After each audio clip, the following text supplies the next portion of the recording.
Hello, my name is Prabjot Kaur and I'm here to justify my lesson plan that I have created. I acknowledge the traditional custodians of the land on which I'm studying and presenting my presentation today. The lesson is based on the Year 5 Persuasive Writing lesson in the English curriculum.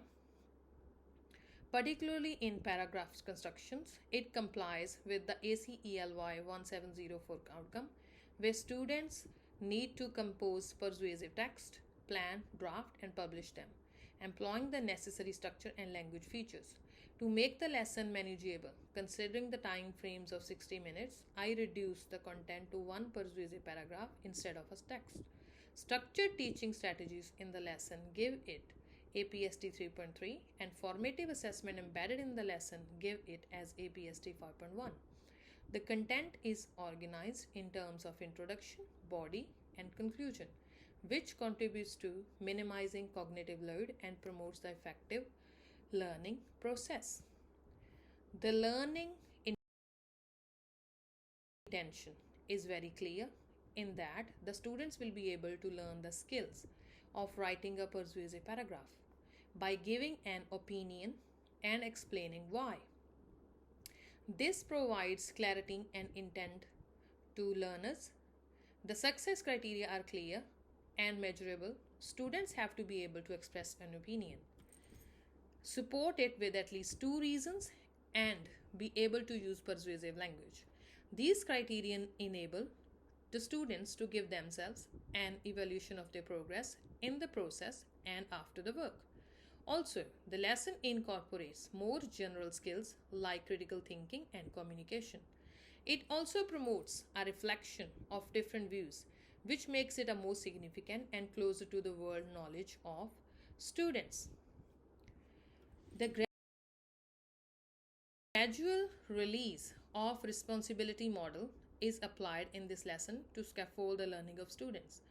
During the do I step, I mean the I do step, I demonstrate a persuasive paragraph showing how to set ideas and persuasive language. During the we do stage, students are guided by the teacher to make a paragraph together as a group, which will enable them to work with the assistance of the teacher. Lastly, during the you do phase, students write their own paragraph on a familiar topic independently. Such development contributes to the development of confidence, competence, and minimizes cognitive overload. It also makes sure that the students will transition between observation and guided practice and eventually to practicing the skill independently for their development. The lesson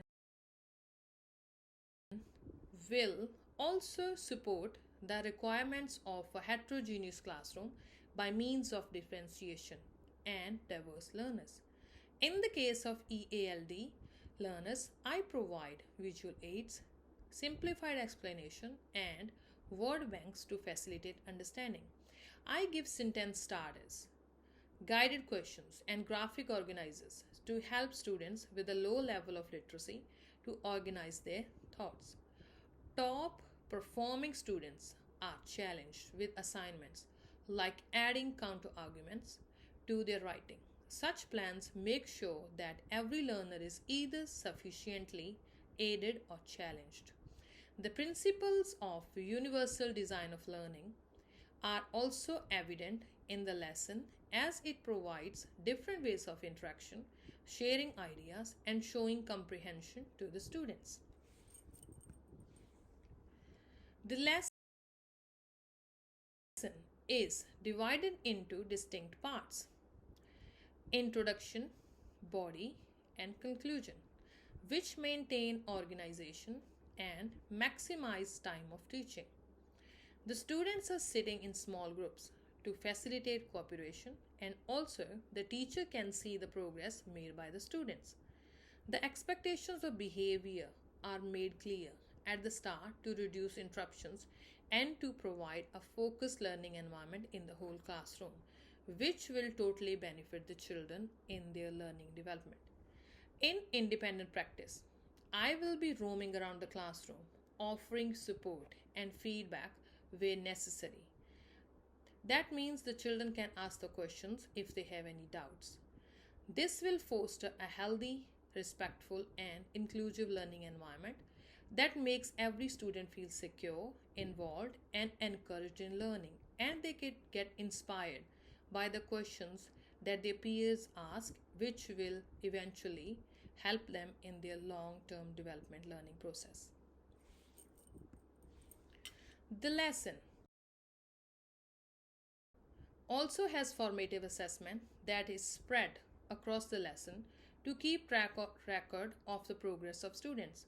In the introduction, I employ questioning to gauge the understanding students have of persuasive writing beforehand. I monitor student work during the lesson and give verbal feedback to the students to improve the work. This immediate feedback assists students to develop their thoughts in the process of writing. I will have students write one persuasive sentence at the end of the lesson in form of an exit ticket to enable me to quickly assess their comprehension. Feedback is directly connected with the success criterion.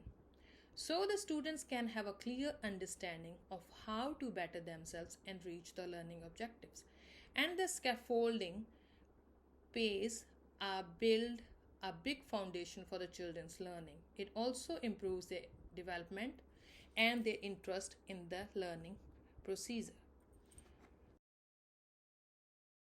ICT is used strategically in this lesson to enhance engagement and understanding. Model text and persuasive writing skills are demonstrated and displayed on a smart board or projector because the smart boards are a good way of teaching the modern children.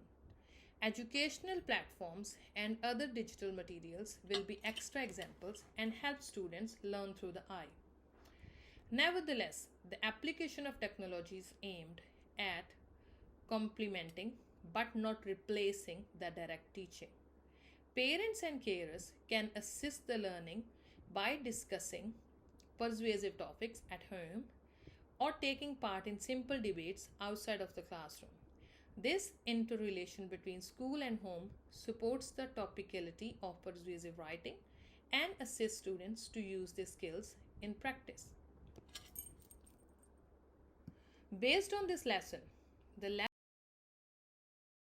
lesson correlates with effective teaching practices such as explicit instruction, organized scaffold, and formative assessment.